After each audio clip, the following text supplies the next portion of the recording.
Dobrodošli u Dračevac, to vam je malo selo kraj Poreča. Sad se tu nalazite na mojoj farmi OPG Poropat. Mi se bavimo uzgojem autohtonih pasmina, znači istarskog goveda, istarskog tovara.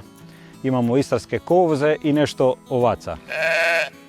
Moje selo vam je nekad bilo veliko, je bilo 600 ljudi i toliko je bilo skoro i goveda istarskih. Sada je ono što je ostalo je vidite tu. Znači ja imam 24 komada i to vam je sve što je ostalo sa sela. Na selu je ostalo bazeni i vile za odmor i to vam je cijela priča mog sela. Budućnost je izgleda turizam, a ne poljoprivreda i uzgoj svojih pasmina istrijanskih.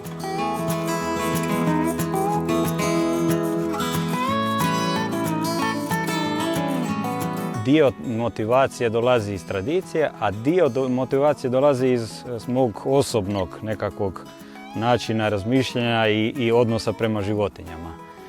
Ja sam od malega, znači od malih nogu znonon i zocan vajks blagon. Od ovac, koza, tovari, krave, znači to nije ništa strano bilo nama. Je da sad moje gospodarstvo ima puno veći broj životinja nego što smo imali kad sam ja bio dijete, ali ono što mi sad oni daju to ne mogu nikako naplatiti.